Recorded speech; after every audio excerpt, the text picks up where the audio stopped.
dia.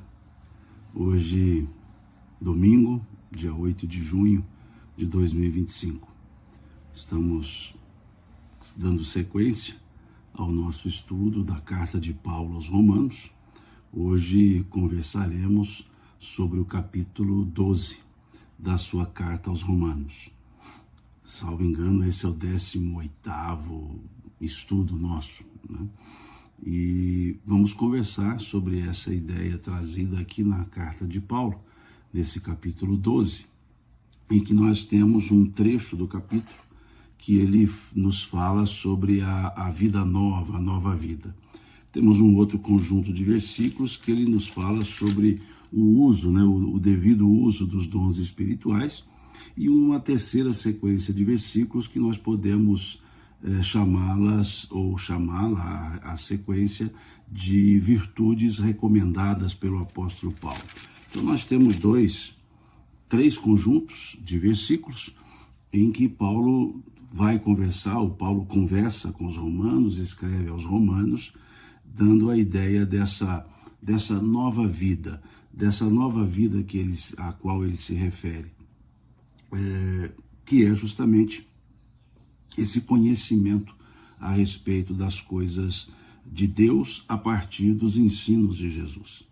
Então essa é a ideia que Paulo nos traz nesse capítulo 12, e sempre lembrando, que Paulo, quando escreve essa carta,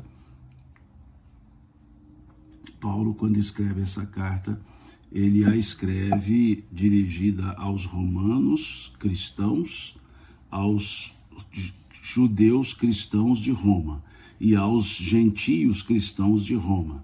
E lembrando também que Paulo escreve essa carta em Corinto. Ele estava na Grécia, em Corinto. E Paulo ainda não conhecia Roma. Paulo ainda não havia ido a Roma. Então ele escreve aos romanos sem ter conhecido a igreja romana até esse momento. Depois sim, ele vai a Roma.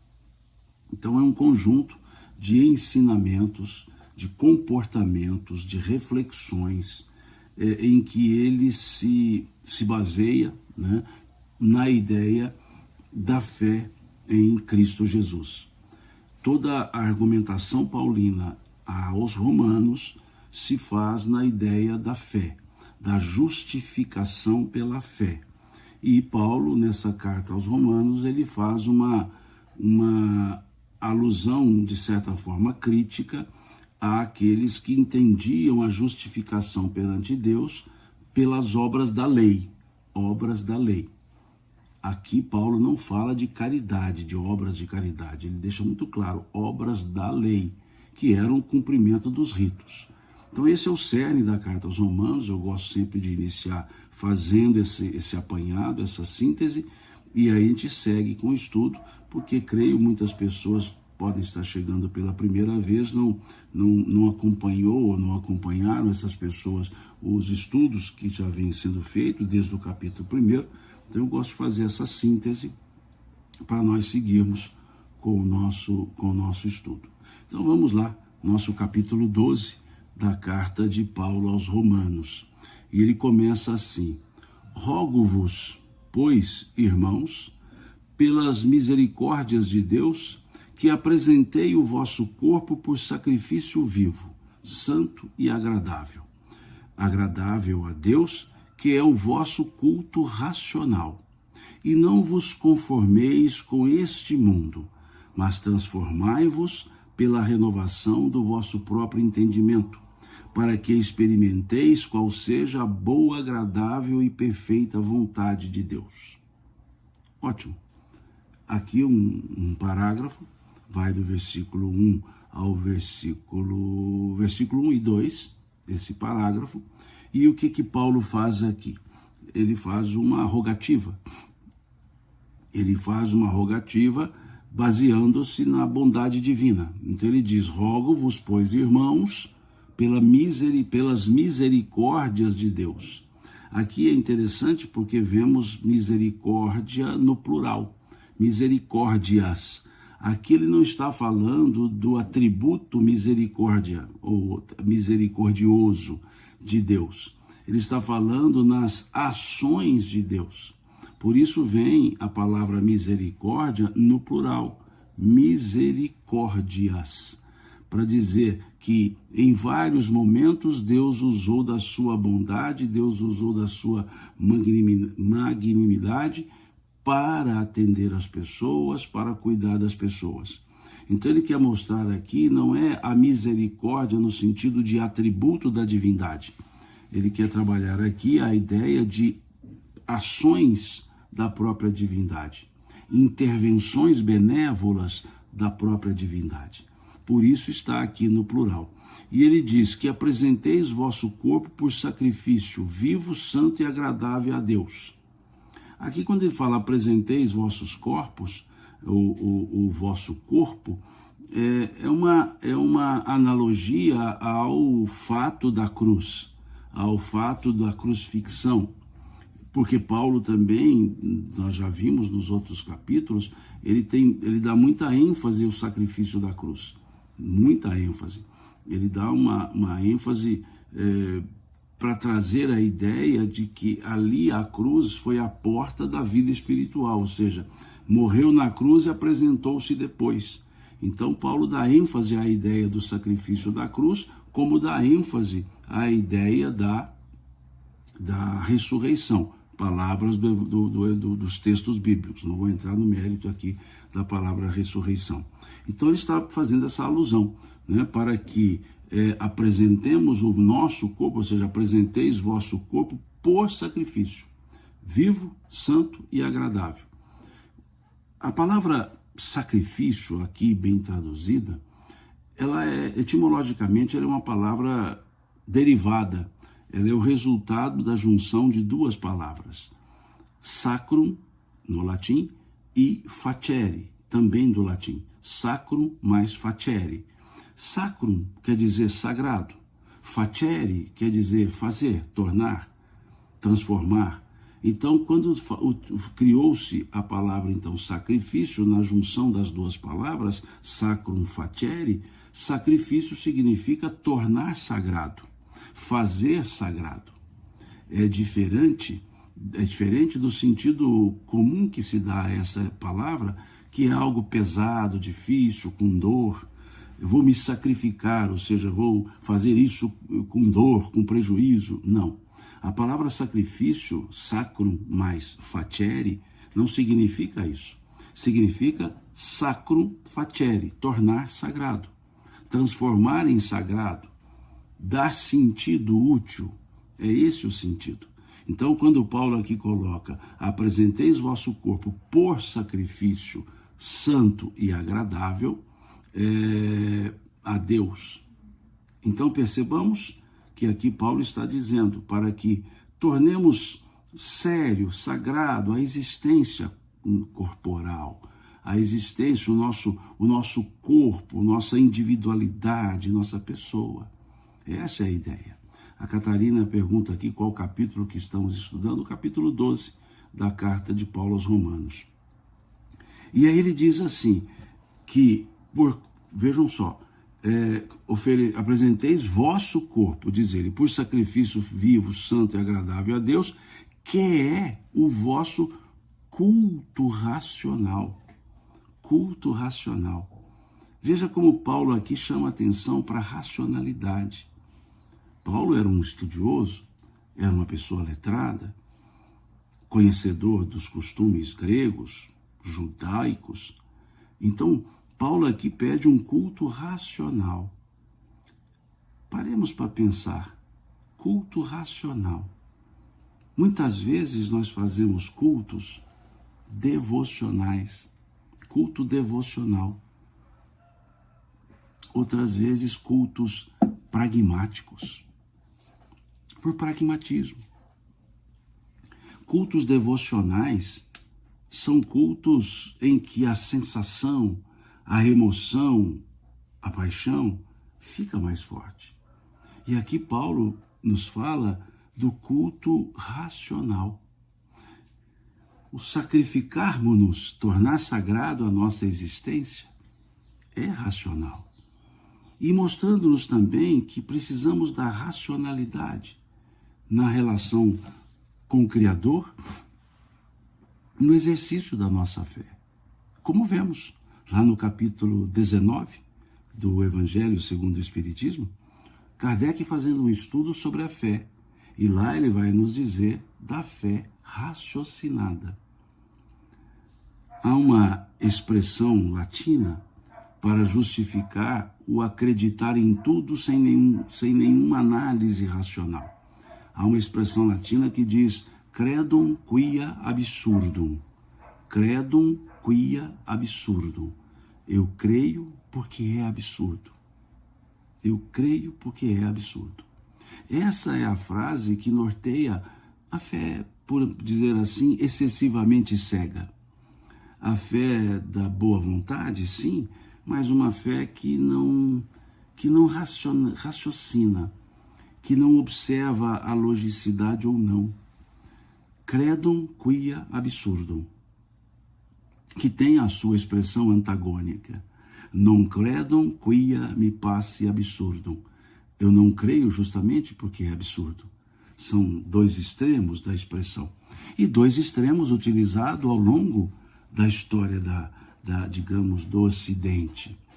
A fé obnubilada, aquela fé sem raciocínio, aquela fé pura e simples devocional, e o lado mais materialista, do non credum quia me passe absurdum. Eu não creio justamente porque é absurdo. Então, ao longo da história, nós temos esse digladio. Credum quia absurdum, credum quia me passe, non credum quia me passe absurdum. Não creio porque é absurdo, não creio porque é absurdo. E aqui Paulo vai nos falar da crença racional. E é interessante, porque Paulo também vai nos falar da oração, do sentimento. Na sua carta aos Coríntios, na primeira, ele vai falar isso, que quando oramos e não entendemos o que nós oramos, a boca fala, mas o entendimento fica prejudicado. Então ele fala que quando oramos em língua de estranhas, ou seja, que não conhecemos, nós somos bárbaros com quem nos ouve e bárbaros para conosco, que também não entendemos o que estamos dizendo. Então ele fala, em outras palavras, que de nada adiantaria orar com fé se a mente não sabe o que diz. Então é preciso ter essa fé racional, que aqui Paulo diz que é o vosso culto racional. Então essa palavra racional, que Kardec utiliza muito, a fé raciocinada, muito, nós a temos na estrutura do pensamento paulino. Para Paulo, fé era muito mais do que uma devoção. O culto devocional, aquele culto exaltado dos gritos, dos cânticos, por assim dizer, estriônicos e tudo mais, fere um pouco a racionalidade. Primeiro, desculpe minha expressão aparentemente jocosa, mas é só bem-humorada, Deus não é surdo. Nós não precisamos gritar a nossa fé. Deus não é surdo. E segundo, que a nossa relação com Deus é de mente para com o Criador, é de sentimento. Como disse o Cristo, se olharmos o capítulo 6 do Evangelho de Mateus, nós veremos Jesus dizendo sobre a oração, dizendo, e o Pai que vê em secreto te recompensará. O Pai vê em secreto. Então, muitas vezes as pessoas exaltam-se, não para que Deus as perceba, mas como se fosse um exercício, como se fosse uma catarse. E Paulo está chamando a atenção para o culto racional. Vejam, apresenteis vosso corpo por sacrifício vivo, santo e agradável a Deus, que é o vosso culto racional. Muito interessante isso, né? E depois vem Paulo agora trazendo uma frase que nós podemos meditar muito sobre ela. Diz assim Paulo, e não vos conformeis com este mundo. Em algumas traduções vocês encontrarão, não vos conformeis com este século. É interessante Paulo dizer isso. Ele fala do culto racional, ele nos fala dessa misericórdia divina, E vai falar sobre os tempos vividos que podemos trazer também para os dias atuais. Quando então ele diz: não vos conformeis com este mundo, mas transformai-vos pela renovação do vosso próprio entendimento, para que experimenteis qual seja a boa, agradável e perfeita vontade de Deus. Aqui é uma frase que eu a vejo como muito profunda. Paulo nos fala para não nos conformarmos com o mundo. Não vos conformeis com este mundo. Não vos conformeis com este mundo. E na sequência, ele fala, mas, quer dizer, uma conjunção adversativa, mas transformai-vos. Veja, transformai-vos. Ele não disse transformai-o. Veja, não vos conformeis com este mundo, mas transformai-vos. Ele não pediu para transformar o mundo. Se fosse para transformar o mundo, a frase dele seria: não vos conformeis com este mundo, mas transformai-o. Mas ele não disse transformai-o. Ele disse transformai-vos. Não nos contentemos com este mundo, mas nos transformemos. Por quê? O mundo é resultado das nossas ações. O mundo que vivemos é a coletividade das consciências individuais. O mundo em que vivemos não existe por si, é derivado das nossas presenças. Então, a predominância da consciência, por assim dizer, coletiva, será o que for majoritário na soma das consciências individuais. Então, quando Paulo faz essa observação, para que não nos conformemos com o mundo, ele pede que, em vez de querer transformar o mundo, que nós nos transformemos. Veja que bonita, que força essa expressão. Não vos conformeis com este mundo, mas transformai-vos. E ele explica como se fazer, ou como fazer essa transformação. Ele diz, mas transformai-vos pela renovação do vosso próprio entendimento. Pela renovação do vosso próprio entendimento. Olha que interessante. É um convite à reflexão interior. Qual é a maneira de nos transformar? Renovando os nossos conceitos. Não preconceitos. Renovando os nossos conceitos. Essa frase de Paulo aqui, ela vai encontrar uma ressonância muito, muito grande com a questão 919, lá do Livro dos Espíritos. Quando se pergunta aos benfeitores espirituais qual é o meio prático e eficaz para se vencer na vida e resistir ao arrebatamento do mal. E a resposta foi dada. Um sábio da antiguidade já vô-lo disse: conhece-te a ti mesmo. O que é o conhece-te a ti mesmo, senão uma viagem interior para nos entender, para nos conhecer e para renovar nossas posturas, nossas condutas, nossos conceitos. E qual é o convite que o apóstolo Paulo aqui faz? O mesmo. Não vos conformeis com este mundo, mas transformai-vos pela renovação do vosso próprio entendimento. Em algumas traduções vocês encontrarão pela renovação da vossa própria mente. Aí é uma questão de tradução cujo sentido semântico não é alterado, mas pela renovação do vosso próprio entendimento, para que experimenteis qual seja a boa, agradável e perfeita vontade de Deus. Aqui a Lúcia diz, ele nos diz para não viver conforme a forma do mundo. Sim, Lúcia, sim. Talvez nós possamos dizer que ele quis falar algo mais. não somente para não conviver conforme a vontade do mundo, mas para transformar a nossa maneira de viver. Essa é a ideia paulina. Essa é a ideia que Paulo nos traz. E é importante nós pensarmos nisso. Eu uso muito essa frase realmente quando nós vamos lidar com situações com as quais provavelmente nós não concordamos. Quando então ele diz, não vos conformeis com este mundo, mas transformai-vos pela renovação do vosso próprio entendimento. Transformarmos-nos a nós mesmos. Muitas vezes nós queremos mudar as coisas, mudar as pessoas, mas não mudamos a nós mesmos. E tem um amigo chamado Alquinder Oliveira, ele tem umas frases interessantes, então ele diz, na relação interpessoal, ele diz assim, não tente algo impossível, mudar o comportamento do outro sem antes mudar o seu. E é essa a ideia paulina, é essa a ideia que Paulo aqui nos traz para dizer que nós não temos que nos conformar com o mundo, mas não vamos transformá-lo, vamos transformar a nós mesmos.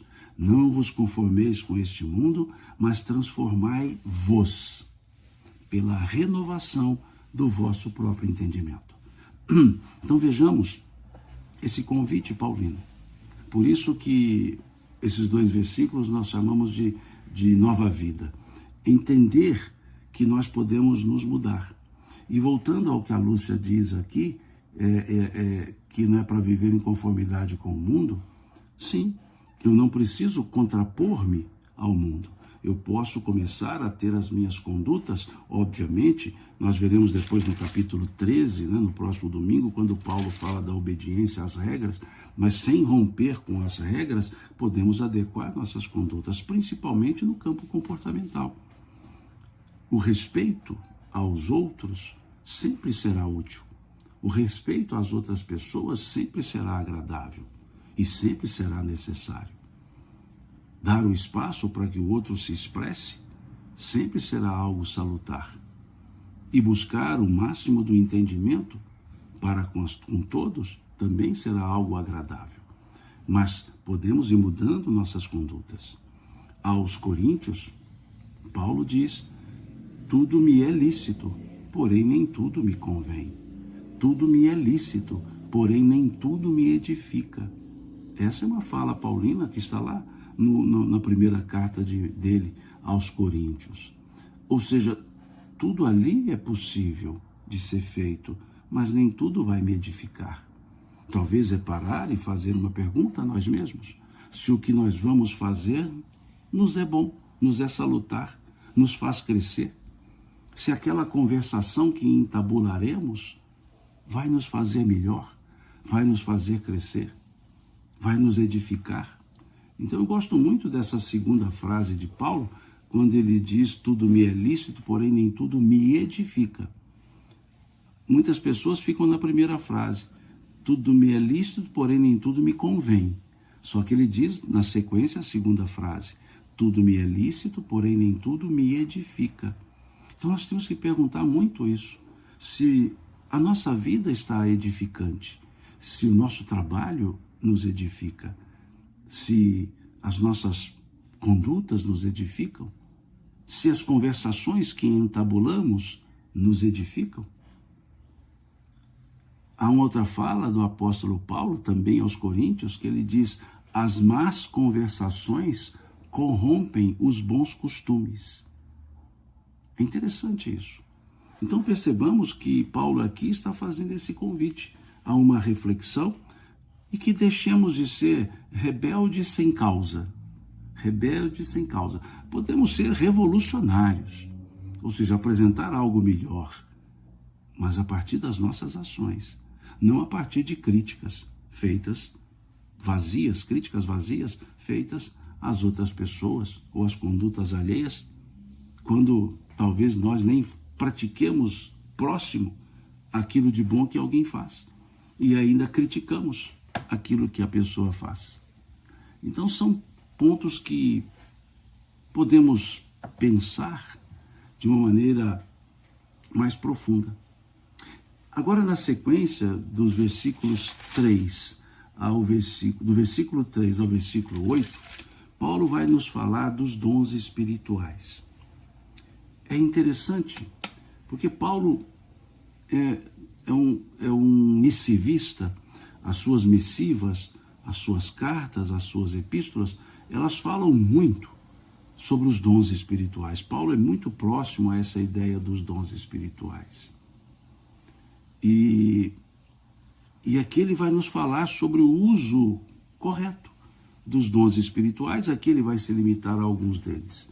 A Débora diz aqui: eu sinto que tudo que Paulo escreveu tem muito da sua intimidade. Sim, Paulo falava daquilo que ele sentia. Ele vivenciou antes para poder, através de um contraponto, apresentar algo melhor. É o autoconhecimento que Paulo praticou. Sim, Paulo não simplesmente saiu de perseguidor a pregador. Não, ele teve uma fase, um período de 3 anos que ele ficou ali recluso no deserto, convivendo com outras pessoas, aprendendo sobre a mensagem do Cristo, fazendo as suas reflexões, reconhecendo os seus limites, sabendo das suas virtudes, sabendo dos seus defeitos, contrapondo os seus defeitos com a amplitude ou a ampliação das suas virtudes, e assim ele foi se autoconhecendo, e a ponto de depois, no final da sua jornada, quando já caminhando para a pena de morte, ele diz, né, combati o bom combate, corri a carreira, guardei a fé. Essa é a ideia, né? Então, muito bem colocado aqui pela Débora, né? Tranquilamente. E vamos seguindo. Então, Paulo agora vai falar dos dons. Mas eu vou, antes disso, vamos à primeira carta aos Coríntios. Vamos lá no capítulo 12 da primeira carta aos Coríntios, que Paulo vai nos falar um pouco mais sobre os dons espirituais. Então, vamos fazer essa leitura, para depois nós voltarmos ao capítulo 12, ao versículo 3, para entendermos por que Paulo fala do uso dos dons espirituais. Aos Coríntios, no capítulo 12, coincidentemente, capítulo 12 também aos Romanos, ele fala dos dons espirituais, mas aqui aos Coríntios ele trabalha com um pouco mais de profundidade. Vejamos, a respeito dos dons espirituais, não quero, irmãos, que sejais ignorantes. Sabeis que outrora, quando éreis gentios, deixáveis conduzir-vos aos ídolos mudos, segundo éreis guiados. Por isso vos faço compreender que ninguém que fala pelo Espírito de Deus afirma anátema Jesus, ou seja, é contrário a Jesus. Por outro lado, ninguém pode dizer Senhor Jesus senão pelo Espírito de Deus. Ora, os dons espirituais são diversos, mas o Espírito é o mesmo, mas o Senhor é o mesmo. E também há diversidade nos serviços, mas o Senhor é o mesmo. E há diversidade nas realizações, mas o mesmo é o Deus. Quem opera tudo em todos. Mesmo em todos os dons vêm de Deus. Aí vem uma frase, o versículo 7. A manifestação do Espírito é concedida a cada um visando um fim proveitoso, um fim útil. Porque a um é dada, mediante o Espírito, a palavra de sabedoria, e a outro, segundo o mesmo Espírito, a palavra de conhecimento. A outro, no mesmo Espírito, a fé. E a outro, no mesmo Espírito, dons de curar. A outro, operações de milagres. A outro, a profecia. A outro, discernimento de espíritos. A um, variedade de línguas. E a outro, capacidade para interpretá-las. Mas um só é o mesmo Espírito, que realiza todas essas coisas, distribuindo-as como lhe apraz a cada um individualmente. Aqui vejamos que Paulo fala até do dom de ver espíritos, né? De discernir espíritos, a vidência. Então, muito interessante essa fala de Paulo. Então, vendo aqui no capítulo 12 da primeira carta de Paulo aos Coríntios, ele descreve os dons, e nós vamos aqui para agora o versículo 3 do capítulo 12 aos Romanos, que ele vai falar do devido uso dos dons. Então, quantos dons nós vimos ali, Paulo exemplificando? Ali, Paulo fala dos dons, não é um rol taxativo, é um rol exemplificativo. vários são os outros dons. Por isso ele dizer, vários são os dons, mas um só é o Senhor. Ou seja, todos advêm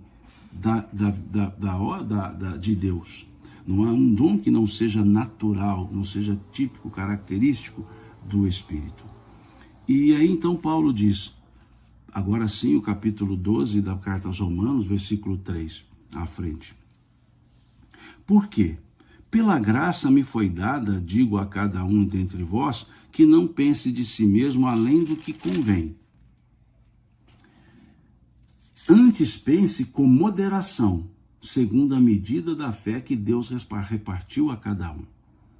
Porque assim como num só corpo temos muitos membros, mas nem todos os membros têm a mesma função, assim também nós, conquanto muitos somos um só corpo em Cristo, e membros uns dos outros, tendo, porém, diferentes dons, segundo a graça que nos foi dada.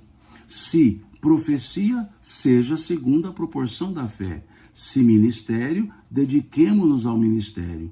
Ou o que ensina, esmere-se no fazê-lo. Ou o que exorta, faça-o com dedicação. O que contribui, com liberalidade. O que preside, com diligência. Quem exerce misericórdia, com alegria. Então Paulo aqui pega alguns dos dons, alguns daqueles dons elencados lá na sua carta aos Coríntios, e é interessante porque ele escreve essa carta, volto a dizer, em Corinto, embora dirigida aos romanos, e estava em Corinto. E lá na carta aos Coríntios, ele também fala da questão dos dons. Então aqui ele está dizendo, lá na carta aos Coríntios, ele disse que os dons do Espírito são dados a cada um para aquilo que for útil. Aqui ele vai mostrando qual é a utilidade de alguns dos dons. Vejam como ele diz aqui, diz assim, se o dom for profecia, versículo 6, se profecia, seja segundo a proporção da fé. Ele está dizendo, então como exercer o dom da profecia? Na proporção da fé. Se for ministério, que nos dediquemos ao ministério. Ministério é isso que ele fazia, sair pregando. Ou, o que ensina, esmere-se no fazê-lo. É importante isso. Né? Se a tarefa é ensinar, haja dedicação ao ensino. Ou, o que exorta, faça-o com dedicação. O que contribui, que contribua com liberalidade, ou seja, com a boa vontade. E o que preside, que presida com diligência. Quem exerce a misericórdia, que seja com alegria. Então veja como Paulo vai dando assim, como que deve exercer, como que deve ser exercidos ou devem ser exercidos os dons espirituais. Com qual finalidade? Útil. É o que está lá na carta 1 aos Coríntios, no capítulo 12. Com a finalidade útil. Então se me é dado um dom, ou se eu trago comigo um certo dom, vou usar a expressão, a palavra dom, porque aqui está aqui no texto. Eu preciso exercê-lo com dedicação, com amor. Muitos dizem assim, você tem o dom, o carisma, então seja carismático, com respeito, com amorosidade. Outros dizem, fulano tem o dom da palavra, então fale com amor, fale com bom sentimento, fale com respeito às outras pessoas, exerça o dom de maneira útil, que a palavra seja usada para orientar as pessoas e não para prejudicá-las, para soerguer as pessoas e não para derrubá-las. Se é o dom da palavra, que seja no sentido que o evangelista João traz a palavra, no sentido de criar, de erguer, que tenha sempre a palavra de bom ânimo, a palavra do esclarecimento, a palavra do conforto, a palavra da serenidade, da calma, a palavra do incentivo, a palavra, se necessário, da reeducação, da advertência, se necessária, mas sempre com respeito. Aí sim o dom da palavra, que não é o dom das línguas, o dom da palavra passa a ser útil. Então aqui Paulo traz muito isso, até sobre os dons da língua, abro aqui um parêntese. As pessoas confundem um pouco, de criar palavras inexistentes e achar que é o dom das línguas. Paulo explica-nos muito bem que o dom de línguas, Pedro nos fala isso também, o dom de línguas ou das línguas, de falar línguas estranhas, são línguas estranhas ao falante, mas conhecidas por alguns. Porque de que vantagem teria, que valor teria falar uma língua que ninguém do universo conhece? Paulo fala isso. Se falo em línguas estranhas e não as compreendo, ou não há quem as compreenda, serei bárbaro para aquele que me ouve. Então as pessoas, num movimento anímico, catártico, anímico, soltam palavras e palavras que não existem em língua nenhuma, e não existiram em nenhuma língua, e nunca existiram. E eu já vi pessoas explicando assim: mas essa é a língua dos anjos. A língua dos anjos. É uma explicação boa, porque ninguém vai lá conversar com os anjos para saber que língua é. São mais elementos catárticos, são catarses, são animismos, que a pessoa entusiasmada vai ali e faz. E diz a língua dos anjos. Quem de nós sabe falar a língua dos anjos? Eu acho que nós estamos um tanto distantes de sermos anjos. Tá certo, tem uma letra de música que diz que um dia todos nós seremos anjos. Um dia. Mas até esse um dia será um longo tempo. Então é preciso entender que a palavra é para ser compreendida. Que a palavra é para soerguer, educar, orientar, sugerir, alegrar. Essa é a ideia. Então, aqui eu fiz uma extensão, vou fechar o parêntese. Vou fechar os parênteses. Porque é a utilidade que Paulo pede para os dons. Por isso eu li o capítulo 12 da primeira carta aos Coríntios, para entender lá os dons e perceber o que o apóstolo Paulo disse. Os dons do Espírito são dados a cada um para aquilo que for útil. Para aquilo que for útil. Então, que coloquemos nossos dons a serviço da utilidade para as pessoas. Para as pessoas. E Paulo segue. Agora ele vai falar das virtudes recomendadas. As virtudes que ele recomenda. E aqui ele diz assim, versículo 9. O amor seja sem hipocrisia. Forte, né? O amor seja sem hipocrisia. Detestai o mal, apegando-vos ao bem. Essas duas frases são muito interessantes. O amor seja sem hipocrisia. O amor da pele, o amor da exterioridade, a hipocrisia de dizer que ama a humanidade, mas nada faz pelo bem da humanidade, que ama as pessoas, mas se torna indiferente a elas. Mas aqui a outra frase ela é interessante. Detestai o mal, apegando-se ao bem. Isso é que eu chamo de rebelde sem causa, que não é o caso aqui. O que é o rebelde sem causa? Detesta o mal, mas não faz nada pelo bem. Se limita a não querer, a não praticar o mal. Detestando o mal, não pratica o mal, mas também não pratica o bem. E Paulo aqui está dizendo diferente. Detestai o mal, apegando-vos ao bem. Então ele mostra que não basta uma virtude negativa de não fazer algo errado, mas precisa de uma virtude ativa, fazer algo bom. Então, tá certo que já é um caminho, não há dúvida, já é um melhoramento. Nós podemos dizer, não faço mal a ninguém. É um caminho, é um melhoramento. Mas melhor seria se nós dessemos mais um passo e disséssemos, em vez de dizer não faço mal a ninguém, dizer faço bem às pessoas. Essa é a transição. Que está ótimo não fazer o mal a alguém. Está ótimo. Está excelente. Já é uma virtude.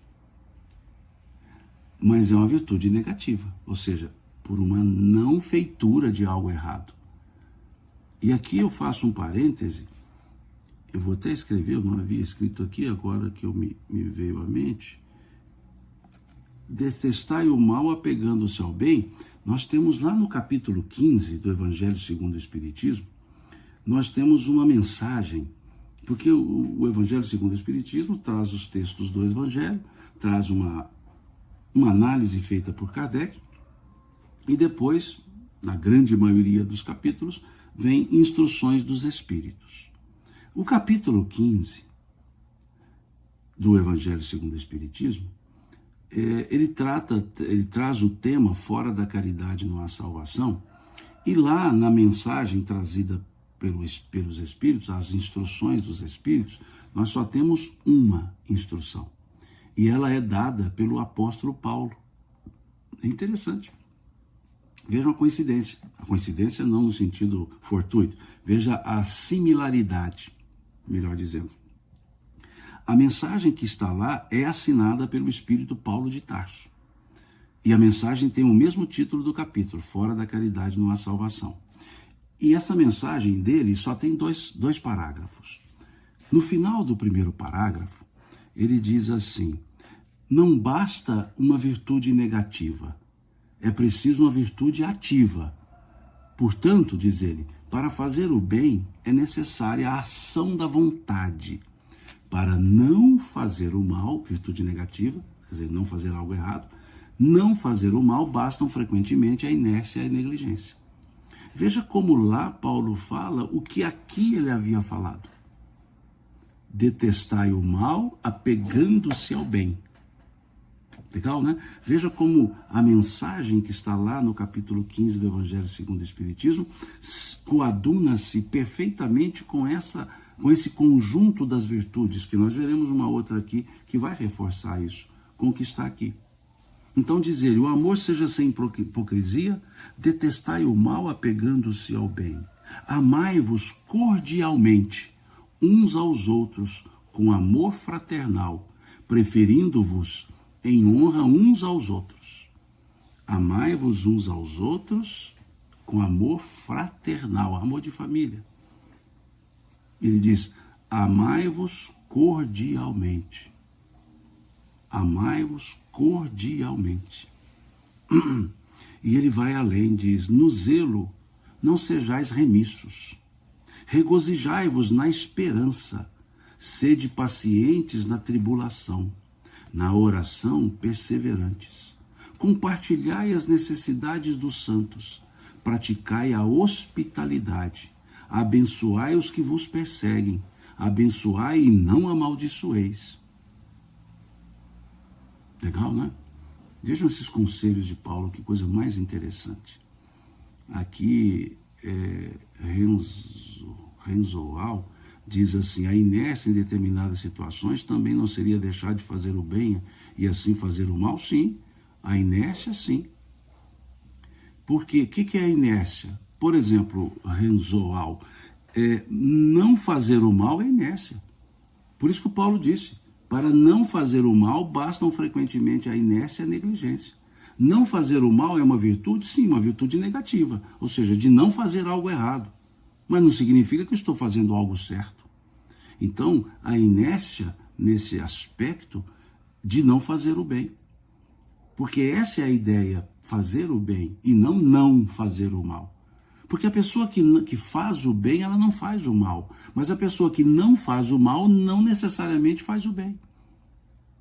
Então, por isso que Paulo, o Espírito, né, em Espírito, lá no capítulo 15 do Evangelho segundo o Espiritismo, ele vai dizer isso. Ele vai falar dessa virtude negativa. Quando ele diz lá que não basta uma virtude negativa, ou seja, não basta não fazer o mal. E ele explica, porque ele diz, para não fazer o mal, bastam frequentemente a inércia e a negligência. Eu sou virtuoso no sentido de não fazer o mal, mas a virtude verdadeira está em fazer o bem. Então esse é um ponto que Paulo coloca. E aqui eu vou repetir as sugestões que ele nos dá. No zelo não sejais remissos. Sede fervorosos de espírito servindo ao Senhor. Regozijai-vos na esperança. Sede pacientes na tribulação. Na oração perseverantes. Compartilhai as necessidades dos santos. Praticai a hospitalidade. Abençoai os que vos perseguem.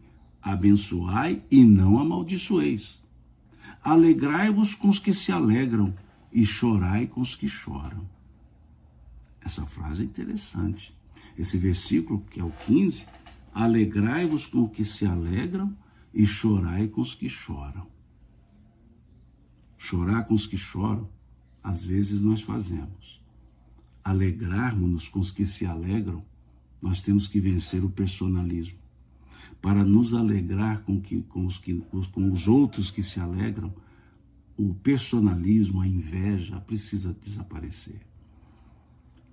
Nós podemos, muitas vezes, condoemos-nos com a dor alheia, mas quantas vezes a alegria alheia nos deixa enciumados, nos deixa um tanto invejosos. Vamos imaginar uma cena, 2 colegas de trabalho, ali na mesma função, e surge uma vaga de promoção. E os 2 estão ali para serem, um deles para ser promovido. E aí, digamos que o B foi promovido. E ficou feliz, ficou alegre. E o A vai ficar alegre.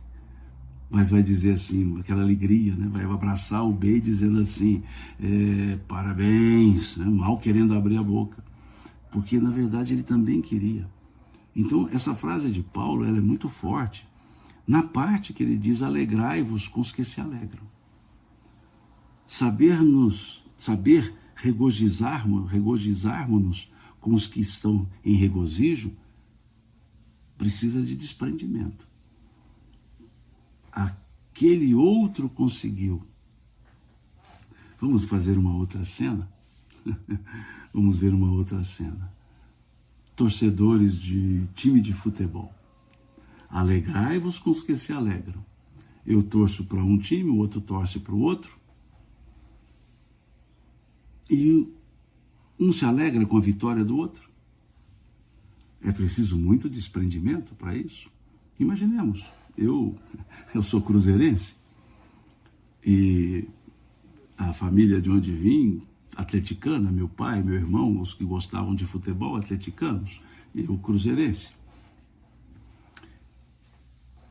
O Atlético ganha, o atleticano fica feliz, e o cruzeirense? O Cruzeiro ganha, os cruzeirenses ficam felizes, os atleticanos. E certa vez eu percebi algo interessante. O Cruzeiro havia jogado contra um time e o Atlético havia jogado contra outro time. Os 2 jogaram no mesmo dia, né? Só que o Cruzeiro contra um adversário X e o Atlético contra um adversário Y. O Atlético perdeu. O Cruzeiro perdeu. Os 2 perderam. E os atleticanos ficaram alegres porque o Cruzeiro perdeu. E o cruzeirense ficaram alegres porque o Atlético perdeu. E nenhum dos 2 ficou triste porque o próprio time havia perdido. Então o cruzeirense ficou alegre porque o Atlético perdeu, mas não ficou triste por ter perdido, o próprio time perdido. O atleticano ficou alegre porque o Cruzeiro perdeu e não ficou triste porque o seu time perdeu, porque havia uma compensação. O Atlético perdeu, mas o Cruzeiro também. O Cruzeiro perdeu, mas o Atlético também. E aí onde está a frase paulina? Alegrai-vos com os que se alegram, chorai com os que choram. Então eu brinco muito que essa frase ela é provocativa. Chorar com o que chora, a gente é mais afetado, condoemos-nos. Agora, alegrar com a alegria alheia, fica aquela pitadazinha de inveja. Aquela pitadazinha, por que não eu? Como diz uma letra de música lá dos anos 80, né? Por que não eu, né? Por que não eu? Então, é interessante essa fala paulina, muito interessante. E ele segue, dizendo assim, tende o mesmo sentimento uns para com os outros. Em lugar de serdes orgulhosos, condescendei com o que é humilde. Não sejam sábios aos vossos próprios olhos. Não seja sábio, validoso aos vossos próprios olhos. Deixa que os outros saibam. Não torneis a ninguém mal por mal.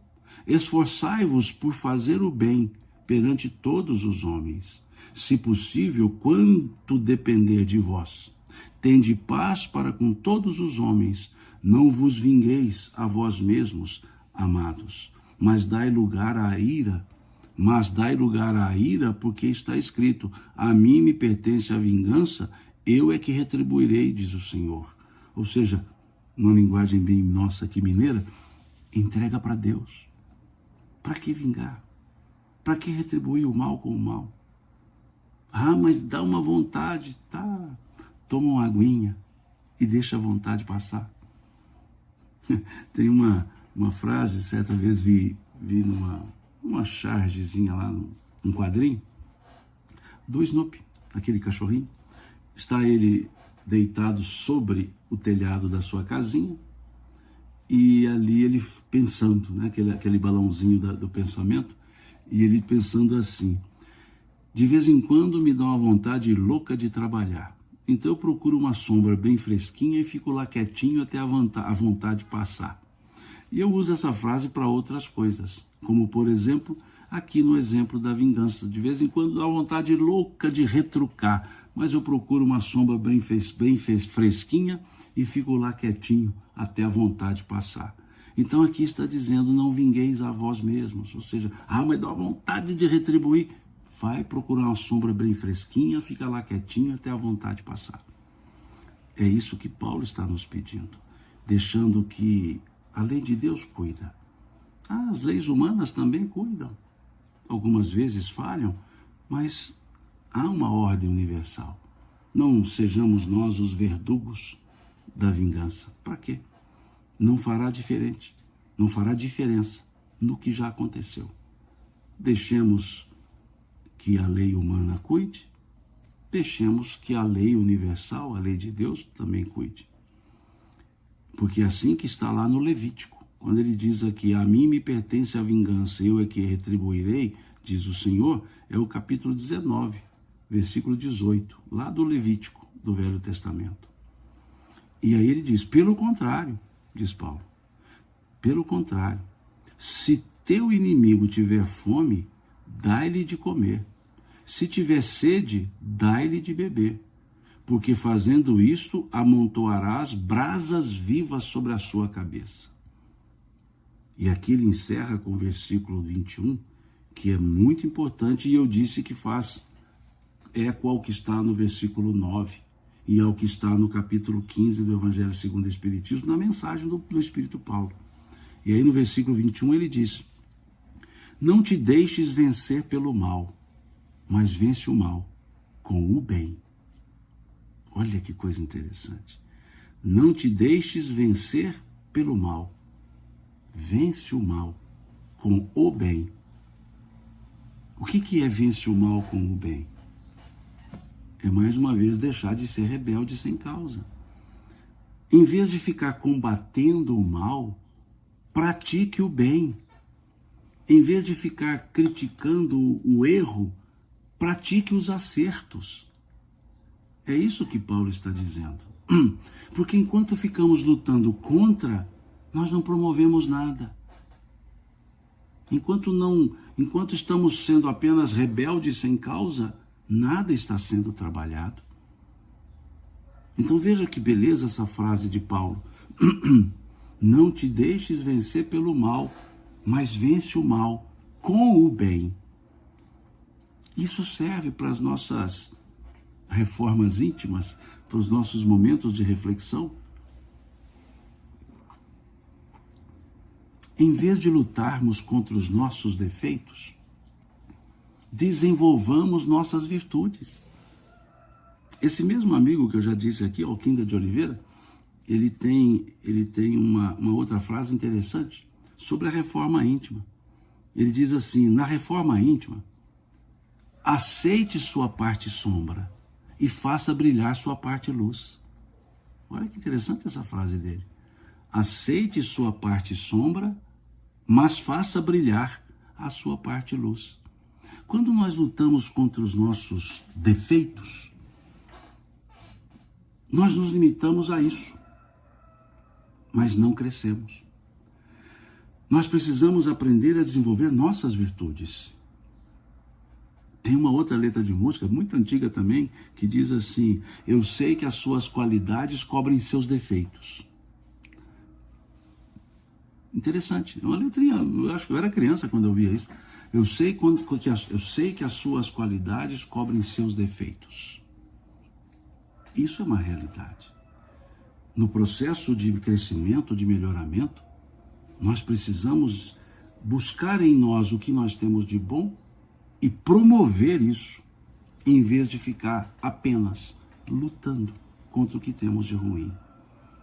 Combater os defeitos, melhor fazemos quando desenvolvemos nossas virtudes. A Débora diz: a língua dos anjos às vezes é um cajado que a pessoa usa quando sua fé não encontra respaldo naquilo que ela faz.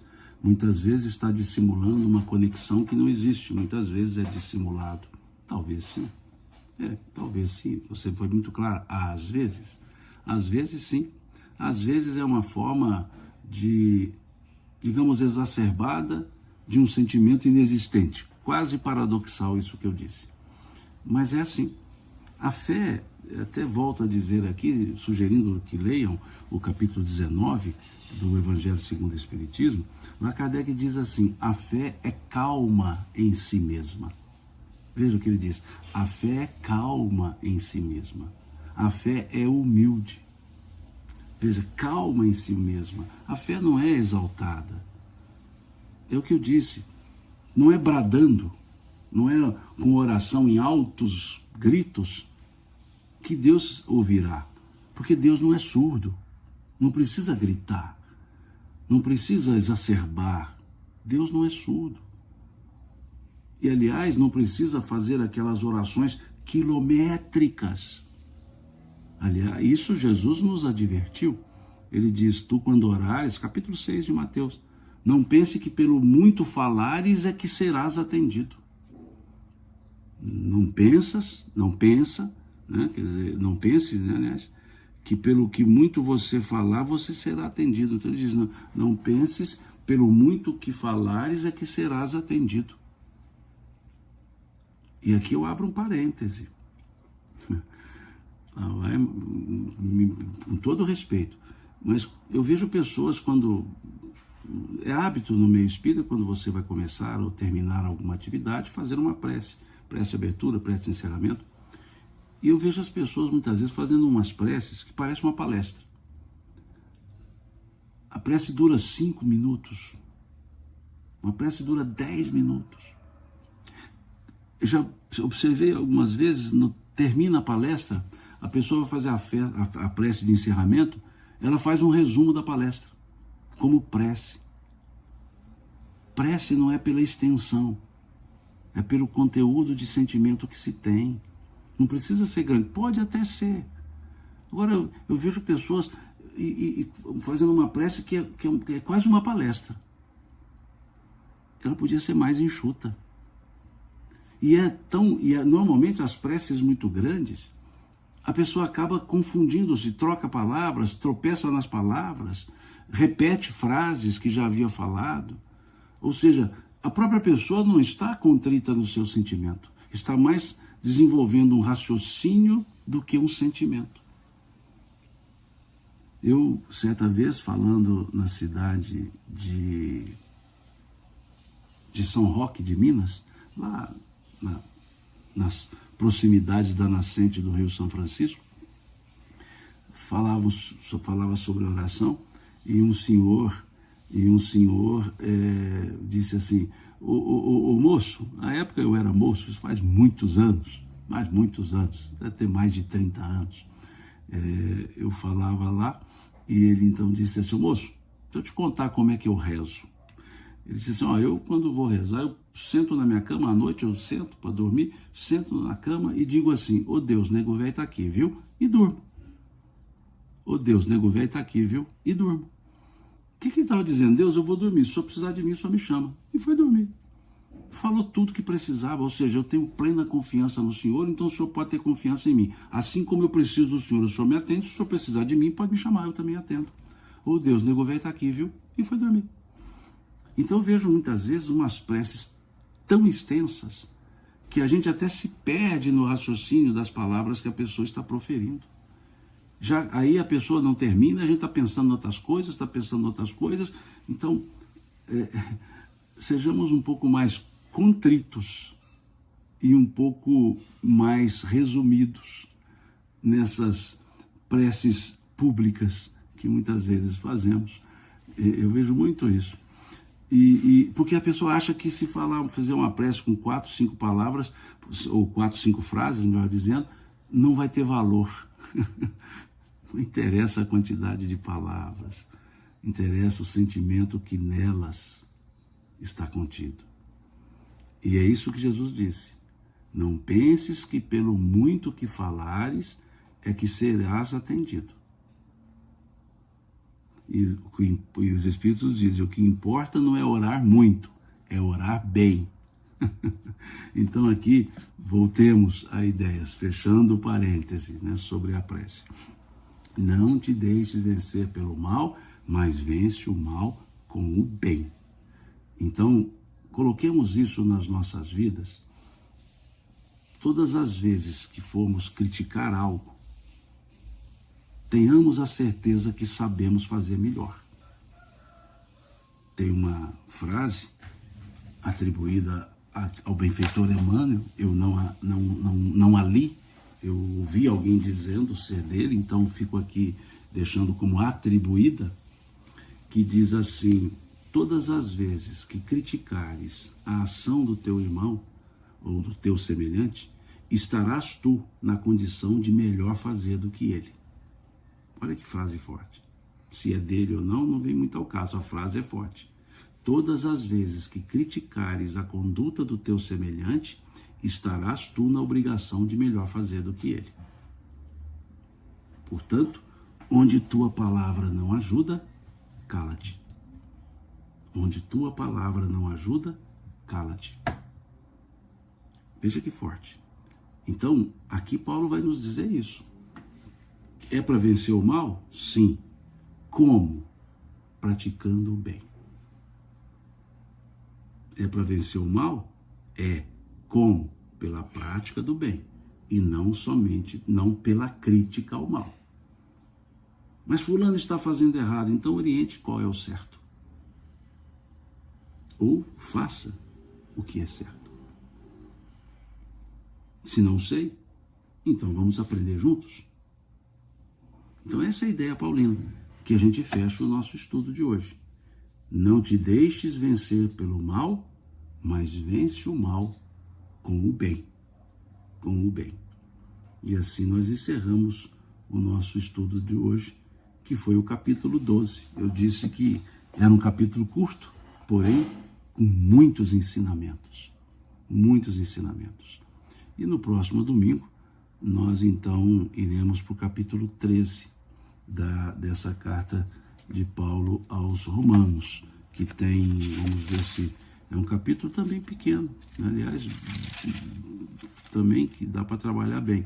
É um capítulo que ele vai tratar sobre a obediência às regras, às leis, e vai nos falar do amor ao próprio e do cumprimento da lei de Deus. E no finalzinho ele fala sobre o dia estar próximo, ou seja, a importância das nossas mudanças, do nosso melhoramento, né? Porque sempre o dia está próximo, né? Sempre o dia está próximo. Como diziam lá os da família Stark, da Guerra dos Tronos, né? A turma que seguiu vai saber o que eu estou dizendo lá, o seriado Guerra dos Tronos, Game of Thrones, né? Quer dizer, o Jogo dos Tronos. Cada família tinha um lema, né? E da família Stark, o lema é: o inverno está chegando, ou seja, o dia está próximo. Então eles sempre diziam: olha, atento, vamos nos preparar, porque o inverno está chegando, né? Então é mais ou menos isso que está aqui, né? Aliás, uma belíssima série, né? Game of Thrones. E aí sim, então encerramos por aqui. Agradeço a paciência de vocês. Na medida do possível, li aqui os comentários que foram feitos e acho eu que respondi as perguntas que também aqui estiveram, que foram colocadas, e vamos seguindo com o nosso estudo, né? Futebolisticamente, bola para frente, né? Vamos seguindo. E até o próximo domingo, e por essa paciência de vocês em acompanhar esse estudo domingueiro aqui comigo, Deus lhes pague, e que todos nós tenhamos uma abençoada semana, uma semana de paz, uma semana produtiva, uma semana em que possamos estar sempre amparados pelo alto, pela presença dos benfeitores espirituais, e assim rogamos que essas bênçãos se façam com todas as pessoas, com todos nós, e com esse bom ânimo comecemos essa semana. Até.